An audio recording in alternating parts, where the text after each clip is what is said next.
Good morning, जय मसीह की। आप सबका स्वागत है आज के अध्ययन में। और आज के अध्ययन का विषय है पाप का मतलब क्या है। पाप का मतलब है ऐसा कोई भी बर्ताव, काम, सोच या भावना जो परमेश्वर के स्तरों के मुताबिक नहीं, अर्थात परमेश्वर की आज्ञाओं या वचनों के अनुसार नहीं है। अगर हम परमेश्वर की नज़र में कुछ गलत करते हैं और उसका कानून तोड़ते हैं तो उसे भी पाप कहा जाता है। पहला यूहन्ना 3 अध्याय 4 वचन और 5 अध्याय 17 वचन में यह बात पाई जाती है। और इसके अलावा अगर कोई जानता है कि सही काम क्या है फिर भी वह काम नहीं करता तो बाइबल के अनुसार वह भी पाप है, याकूब 4:17 के अनुसार। बाइबल में पाप के लिए जो इब्रानी और यूनानी शब्द इस्तेमाल हुआ उसका मतलब है निशाना चूकना या निशाना खाली जाना। इसी बात को समझने के लिए हम पुराने ज़माने के इजरायली सैनिकों के एक दल के बारे में सोच सकते हैं जो गोफन चलाने में माहिर थे। उनके बारे में कहा जाता था कि उनका निशाना खाली नहीं जाता था। अगर इन्हीं शब्दों का शाब्दिक अनुवाद करना हो तो वह होता था कि वे पाप नहीं करते थे। न्यायों की किताब 20 अध्याय और उसका 16 वचन में हम पढ़ सकते हैं। इसमें हमें समझ आता है कि पाप करने का मतलब है परमेश्वर के स्तरों को मानने से चूक जाना या परमेश्वर के आज्ञाओं को ना करना। परमेश्वर हमारा बनाने वाला है, इसलिए उसे पूरा हक है कि वह इंसानों के लिए सही गलत के स्तर को ठहराए। हम जो भी करते हैं हमें उसका जवाब उसे देना होगा, रोमियो 14:12 के अनुसार।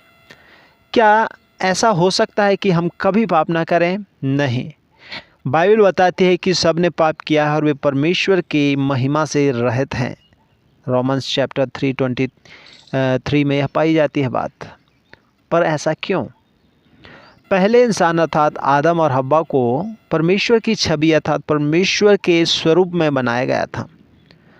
उसमें कोई पाप नहीं था, लेकिन जब उन्होंने परमेश्वर की आज्ञा को तोड़ा और इस तरह पाप किया तो वे अपूर्ण हो गए। बाद में उनकी संतानें हुई तो उन्हें भी विरासत में पाप और अपूर्णता मिली। इज़राइल के राजा दाऊद ने भी कुछ ऐसी ही बात कही। उसने लिखा, मैं जन्म से ही पाप का दोषी हूँ। भजन 51:5 में यह बात लिखी हुई है। अब हम आगे समझेंगे और जानेंगे कि क्या कुछ पाप दूसरे पापों से बड़े होते हैं। कई एक बार हमारे मनों में ये सवाल उठते होंगे कि पाप सब बराबर होते हैं या कुछ पाप छोटे बड़े होते हैं। हाँ, बाइबल में सदोम शहर के लोगों के बारे में बताया गया कि वे बहुत दुष्ट थे अर्थात घोर पाप करते थे और उनका पाप हद से ज़्यादा बढ़ गया था। उत्पत्ति 13:13 और 18 और 20 वचन में यह पाई जाती है। कोई पाप कितना बड़ा है यह जानने के लिए हम 3 बातों पर ध्यान केंद्रित करेंगे और जानेंगे। सबसे पहली जो बात है, हमें उस पाप की गंभीरता अर्थात गंभीरता। बाइबल बताती है कि नाजायज़ यौन संबंध, मूर्ति पूजा, चोरी, पियक्कड़पन, दूसरों का धन ऐंठना, खून करना और जादू टोना करना गंभीर पाप हैं और हमें ऐसे पाप नहीं करने चाहिए। पहला कुरिन्थी 6:9 से 11 और प्रकाशित वाक्य 21:8 वचन। लेकिन कुछ ऐसे भी पाप हैं जो इतने गंभीर पाप नहीं हैं, जैसे कि अपनी बात या अपने व्यवहार से किसी का दिल दुखाना।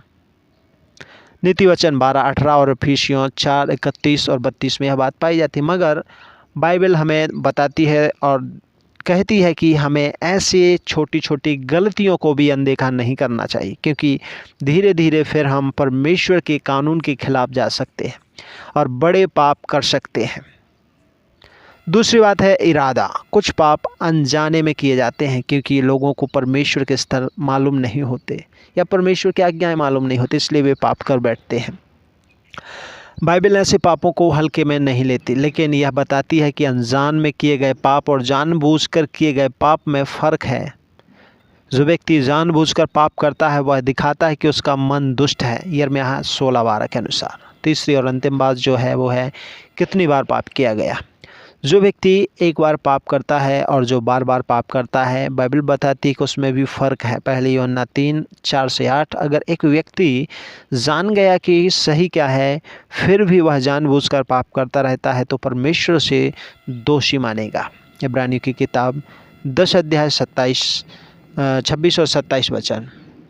जो लोग गंभीर पाप करते हैं वे शायद राजा दाऊद की तरह महसूस करें। उसने लिखा, मेरे गुनाहों का ढेर मेरे सिर से भी ऊंचा हो गया, इतना भारी बोझ कि मुझसे सहा नहीं जाता। भजन संहिता 38:4।